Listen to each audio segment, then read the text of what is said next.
Friends करने वाले हम लोग 25 मार्च के जो द हिंदू है इसको हम लोग एनालिसिस करने वाले हैं। स्टेट पीसीएस यूपीएससी जैसे एग्जाम का प्रिपरेशन कर रहे हैं, चैनल को सब्सक्राइब कर लीजिएगा। अगले 5-6 मिनट में आपको एग्जाम रिगार्डिंग कम से कम 10 प्लस फैक्ट्स और मोस्ट इंपॉर्टेंट फैक्ट्स इस न्यूज़पेपर से आपको कराने जा रहा हूँ। कम समय में अधिक से अधिक फैक्ट्स अवेलेबल कराना ही हमारा उद्देश्य होता है और अभी उद्देश्य है यूपीएससी 25 प्रीलिम्स से स्पेशल फैक्ट्स को अवेलेबल कराना। पहला न्यूज है, कॉलेजियम क्लियर्स जजेस ट्रांसफर। जजों का ट्रांसफर हो रहा है। संविधान के भाग 6 आर्टिकल 222 में इसको मेंशन किया गया है कि जज जो है वो एक हाई कोर्ट से दूसरे हाई कोर्ट कैसे ट्रांसफर होते हैं। पहला चीज है, प्रेसिडेंट इसको ट्रांसफर करते हैं, ये याद रखिएगा। ट्रांसफर का प्रोसेस ये है कि वो जो कॉलेजियम है वही ट्रांसफर करती है। जहां से जज जा रहे हैं वहां के चीफ जस्टिस, और जिस जगह पे जा रहे हैं वहां के चीफ जस्टिस, और जिस जज को भेजा जा रहा है, इन तीनों के साथ बात की जाती है और उसके बाद इनको ट्रांसफर किया जाता है। ये प्रोसेस होता है। नेक्स्ट एक पिक्चर है द हिंदू में, जो कि आपको एक गार्डन है, Indira Gandhi memorial tulip garden, Asia का लार्जेस्ट ट्यूलिप गार्डन है और ये है श्रीनगर में। तो ये याद रखिएगा इस पिक्चर से कि एशिया का लार्जेस्ट ट्यूलिप गार्डन कौन सा है। तो इस तरह के पिक्चर्स से कई बार यूपीएससी क्वेश्चन बना लेती है और हम लोग प्रीलिम्स को ध्यान में रख के बना रहे हैं, तो मेरा जो ज्यादातर ध्यान रहेगा वो किस तरह के यूनिक चीजों को यूपीएससी उठा के पूछती है वो आपको करा दूं। जैसे नेक्स्ट अगले न्यूज पे हम लोग आते हैं। ये न्यूज तो बहुत कॉमन न्यूज है और बहुत इंपॉर्टेंट भी है। इंडियन नेवी ने अनाउंस किया है पहला इंडियन अफ्रीकन एक्सरसाइज, नाम है इसका आईओएस सागर। ठीक है, IOS stands for Indian Ocean ship. Indian Ocean ship Sagar है जो कि offshore patrol vessel INS Sunaina जो है ये भी इसमें पार्टिसिपेट करेगी और इसी के तहत ये एक्सरसाइज किया जाएगा।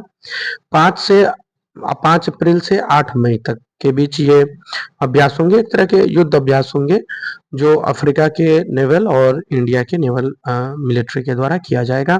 इसमें आपको ये एक वर्ड है अफ्रीका इंडियन की मैरीटाइम, ये आपको याद रखने वाला शब्द है और इस तरह के क्वेश्चंस यूपीएससी पूछ दिया करती है कि ये वर्ड किससे जुड़ा हुआ है, क्यों किया जा रहा है। तो जो हाउदी रिवल वगैरह यहाँ पे घुसपैठ करने की कोशिश कर रहे हैं इसको रोकने के लिए, और इसमें इसका नाम दिया गया है एआई कीमी। फुल फॉर्म है अफ्रीका इंडिया की मैरीटाइम एंगेजमेंट।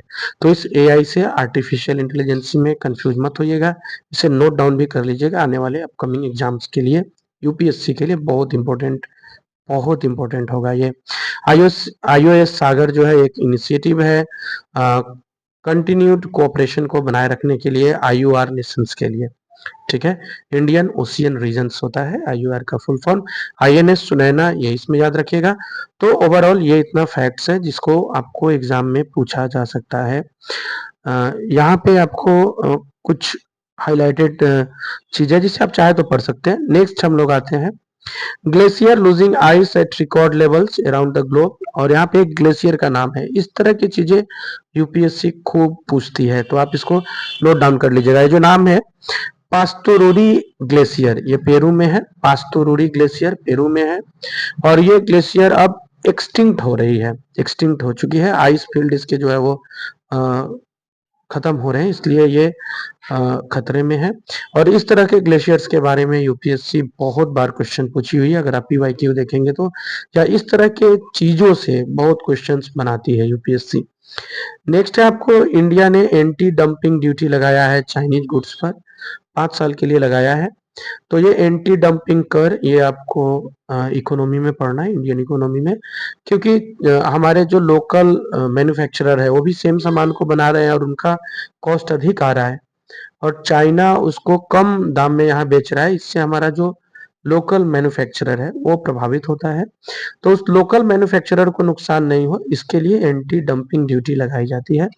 अगर कुछ चीज समझने में आपको दिक्कत हो रहा है आप कमेंट में बताइएगा, मैं इसको दोबारा फिर से आपको समझाने का प्रयास करूंगा किसी और वीडियो में। ये एक इम्पोर्टेंट न्यूज है, मेघालय में टीबी सर्वाइवर्स, ट्यूबरक्लोसिस से जो सर्वाइवर्स लोग हैं ट्यूबरक्लोसिस से, इनको टीबी चैंपियंस के रूप में दिखाया जा रहा है और इन्होंने ये जो घोषणा किया है कि ये मेघालय टीबी फ्री स्टेट बन गया है, इसी के रिगार्डिंग है ये, तो आप इसको देख सकते हैं। फिलहाल इसमें टीबी चैंपियन ये याद रखिएगा। नेक्स्ट है आपको लापिस लाजुली, ये आप पढ़ सकते हैं, अर्थ का वेस्ट ब्लू होता है। ज्ञानपीठ विनर हम लोग इस बार विनोद कुमार शुक्ल जी हैं, 59वें ज्ञानपीठ अवार्ड मिला है इनको, विनोद कुमार शुक्ल को। रायपुर के ये नाट्य राइटर है, ये आपको याद रखना है। और नेक्स्ट हम लोग एक न्यूज़, अब तो और कोई इम्पोर्टेंट न्यूज़ नहीं दिख रहा है, तो इस वीडियो में हम लोग इतना ही रखेंगे। मिलते हैं हम लोग अपने नेक्स्ट वीडियो में। आपको जो इम्पोर्टेंट जितने भी फैक्ट्स हैं उसको नोट डाउन जरूर कर लीजिएगा, ये मेरा रिकमेंडेशन रहेगा, और चैनल पे बने रहिएगा। Thank you. कोई भी सपना साकार करने के लिए सबसे जरूरी है सही कोच का होना। दे अपने बच्चे को सही कोचिंग का वरदान अचीवमेंट जोन के साथ और करे उसके बीपीएससी, यूपीएससी, एसएससी, सीटीएटी का सपना साकार। Download the app now.